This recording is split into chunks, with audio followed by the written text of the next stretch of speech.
Yes, I got a great webinar called Become Part of the 9% and on 91% lose in spread betting. And you've got to, well, there are so many things you would need to do to become part of the 9%. If it were that easy, everyone would be part of it. And there's a lot of intelligent people making up part of the 91%. And in fact, you will always vacillate. You'll be in the top one, and occasionally you'll be outside the 9%. But what you do need to do is you need to potentially decide on a strategy that looks after all elements of money management. And we've discussed the risk reward, we've discussed losses. You've got to manage losses, that keeps you in the game. You've got to believe you have a system that will make more than it gives back on its winning. It will win and will lose all the time. No one is ever going to have 100%, so accept that losses are part of the game and manage that.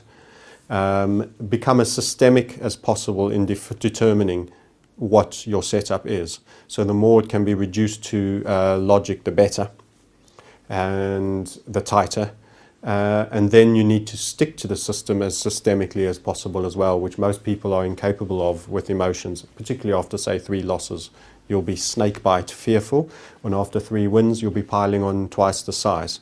And that'll be the one that'll lose and give back all of those 3 wins and some. So that's where focusing on, if you had to develop a black box system, is not a bad process for defining your strategy and that which you find interesting. Observing charts, a lot of observation, a lot of drawing of charts, and a lot of use of patterns. Patterns are probably the most powerful technical analysis tool for me outside of the larger trend Dow theory. Most trading mistakes made by beginners, even intermediates and occasionally even advanced people when they lose their heads, is to do with trade sizing. So they take a loss too big. There's no damage done in taking your managed loss. That's part of the game and being wrong. The problem is that recovery ladder when you then emotionally negatively respond to taking an already slightly bigger loss. So let's say you lose 15 or 20% and then you think, damn, I want to get back to where I was, so I need to make 25%, so I'll trade bigger again, I'm sure I'm right this time. You can't cope with the mental, it's like a mental cognizance dissonance, cognitive dissonance that makes you need to get back to where you once were, because you're now seeing yourself as the lesser self as dictated by this balance.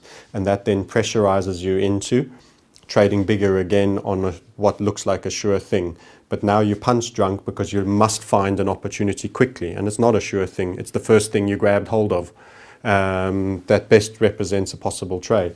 So you then bastardizing your criteria to grab hold of something that you expect to leverage you back into where you once were. This is a very big fatal spiral, because once again you then overtrade because you've got to make back more to get back up, and that's the recovery ladder concept, and boom, that is probably the single most destructive that sees someone have a £10,000 account reduced to, you know, a few hundred or £1,000 and then virtually giving up, realizing that they've blown it.